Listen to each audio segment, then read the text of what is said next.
So last week, we just talked about making a smaller first step. So sometimes as we're moving forward and there's something we need to do, we don't need to worry about things. We don't need to be overwhelmed by the step. Sometimes we just need to think, what's one thing, just one thing I could do in service of my dream or in service of whatever it is you're trying to do. So if the thing seems big, like I want to get a car, but I have zero money in the bank. That's a big one. Okay. So just step back from that, and we just keep stepping back. What's one step I can take? That's big. What's one step? And as long as you're saying, keep stepping back. Keep stepping back until you get to a step that, I could do that. I could do that. I can start putting my little dollars in my savings account, one word I can't touch, and put that aside to think about getting a new car. You know what I mean? So that's all it is, just smaller steps. When it feels like the dream, whatever you're trying to do, is too big, what's one thing I can do in service of my dreams, my vision, my life? Just ask yourself that. That was last week's talk. This week's talk, I'm laughing because you'll find out. Anyway, you'll see. It's called a series of experiences. A series of experiences. And what life is, it's just a number of experiences that we have. We just have things that go on. They're experiences that we have. We have experiences, we tell a story about it, we have ideas, we have thoughts, we have choices, and we can choose to learn. And what I am understanding, certainly about my life, is that these experiences are here to help me. So when I have a series of experiences and I'm trying to figure out what in the world is this about, I can just ask that, okay, Spirit, I know you're trying to tell me something. I don't seem to be listening, so you keep giving me an experience until I get it. That's all this is. That's all anything ever is. So I'm saying that so that you don't have to feel like you're doing something wrong, like you're not getting. It's not that. It's just Spirit is trying to tell you something in a way that you can understand. And when you can understand it, you'll recognize, that's what you're saying. Okay, I can do that. I can do that. So I'm going to probably step it back and forth in front of the mic and back and forth because I like to be out here in front of you guys. But I have several groups of friends, and we just, for whatever reason, it just ends up grouping. Three or four of us, are friends, and I talk to them about different things. And I have a group of friends that I've been friends with for a long time. And I was talking to one of the ladies in the group, and she was talking to me, and she said about another member of the group. She said, "Have you ever noticed that when you are talking to this person, they're always saying what they can't do? I'm no good at this, or that just doesn't work. I really love to do this, but I can't. It just doesn't work for me. I can't do it. I'd love to do it, but I can't." And I just thought, you know what, you're right. Because we talked to her about the same thing. And she says that to me all the time. And me, being a minister and a Mrs. Fix-It-All, right? I always want to offer some advice. Well, you could do this, you could do that, and you could do another thing. But this friend, when she said that to me, she said, she's always saying that. I just thought, and why do we say that? Why do we say I can't do something? One, it's either because you haven't figured out a smaller step, or because two, it's something you think you should be doing, but you don't really want to do the work. That's all, and that's okay. None of it's wrong. None of it's wrong. It's just about figuring out so you can have a peaceful life. Why keep going after something? Because you see other people doing it, you say, that's a good idea. I should be doing that. But you don't really want to. And it's okay because it's your life. It's your life. So I thought, thank you for waking me up to that. So I don't have to keep worrying her with my solutions because that's not what she's actually asking me for. So now what I can just say is, yeah, I hear you. Well, if you want to, you can. If you don't, you don't. It's okay. Boom. Neither one of us say anything more about that. So I love that. It's a series of experiences. This is where the title comes in. It's a series of experiences that finally you just look over them and say, I keep having this same experience. What's going on here? Until something happens and you wake up, there it is. Need to stop that. That's not working. And that's okay. So here's the thing I was laughing about with Barb. So I'm going to share with you. So a couple of things I'm laughing about. First of all, it was my turn to make some food, and I was trying to make something, different.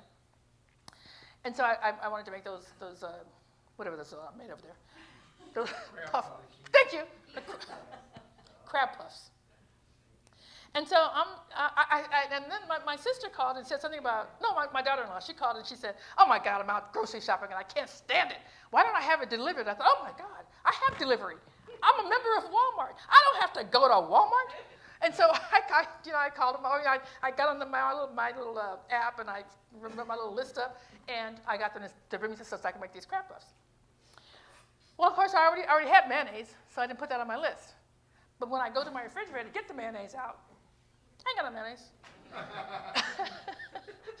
So I called my girlfriend, who's out having a wonderful time with her husband, and I said, hey, do you have any mayonnaise I can borrow? She goes, yeah. It's over at the house. It's, and she knows I had the key. So that's all right. So here's where the clowning comes in. So I said, okay, I'm just going to go through the garage. I got my garage door. I got their garage door. I'm going to go to the garage, get their kitchen. Yeah. Don't do it. Get your phone and go around the front. This is what's in my head. I said, no, the garage. It's right there. I'm just going to easily get, okay, so first of all, I can't find the garage door opener. So I keep hunting around until I finally found it, because I'm going to go through the garage, because that's what I said. All right. So I opened their garage, I went around, go to the back door, it's locked. Well, shoot. All right, I'm going to go back to my house, get the key, go back to their house, unlock the door and go in. None of the keys to their house opens the back door. All right, okay, well, all right, fine, I'll just go to the front, no worries. So I close it up, go back, I'm going to go through the front. Take your phone. I don't need my phone. So I go around to the house with the keys, go to unlock the door, unlocks, and their alarm is going off. Oh, I forgot about the alarm. Oh, I know the code. So I get up to the code and push it in. Alarm code incorrect. Oh, okay, wait a minute. Alarm code incorrect. I know this code now. Alarm code let me get out before it starts going off.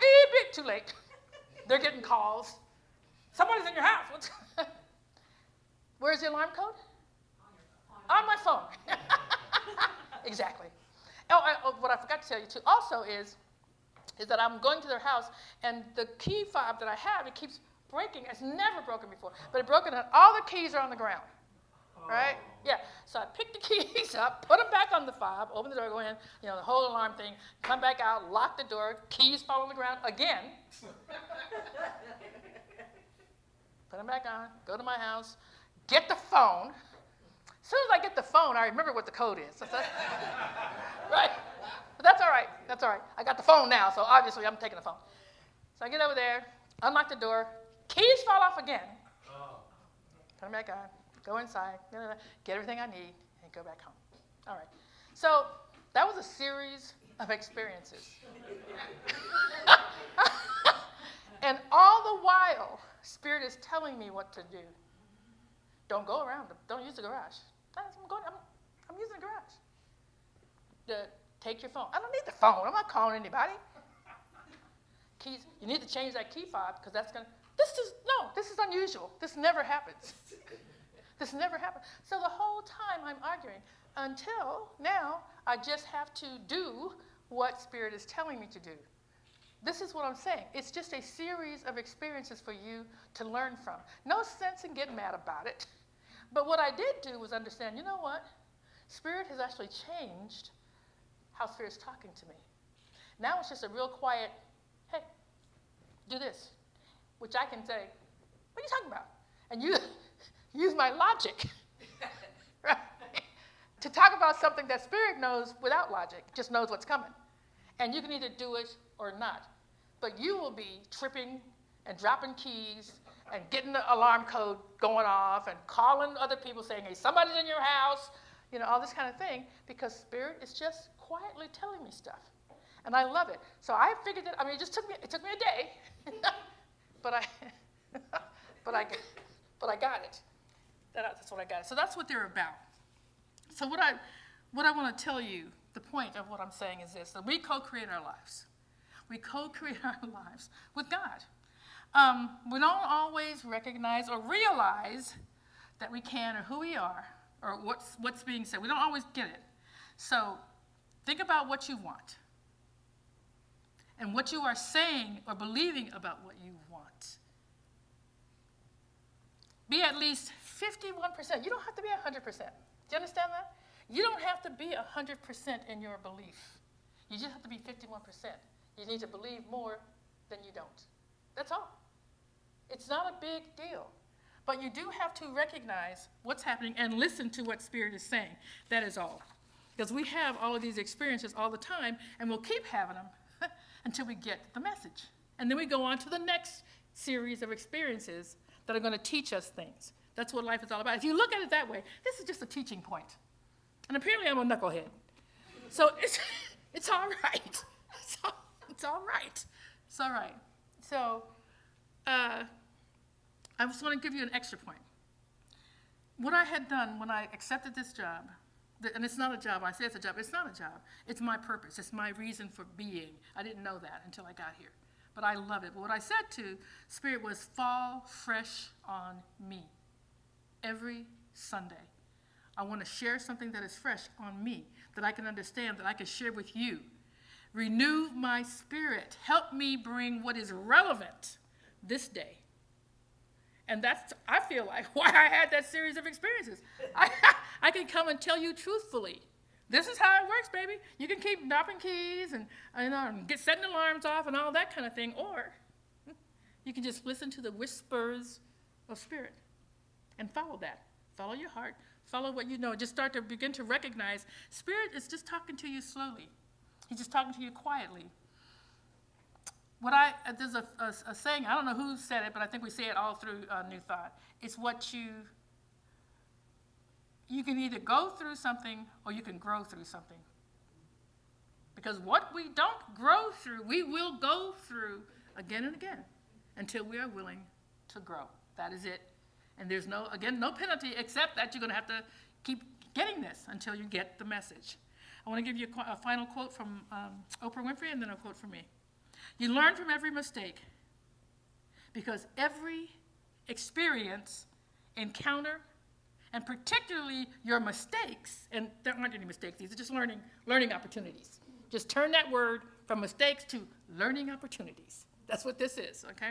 So every learning opportunity is there to teach you, and I added this, if you decide to let them teach you. And if you don't, he'll be back again. Don't worry. Spirit's not a quitter. Spirit will be back. He's not a quitter. I believe that what we don't grow through, we'll go through again and again. That's what experience is. Life is all about learning. It's about growing. It's about expanding your life and evolving into the person you came to this planet to be. And very few people know when they get here what they're here for. So all these experiences will shape you.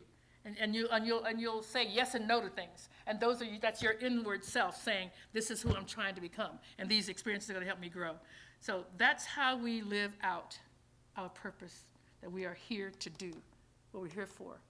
It's just to let these experiences shape us, listen to them, and let the whispers of Spirit show you and grow you to the person you're here to be.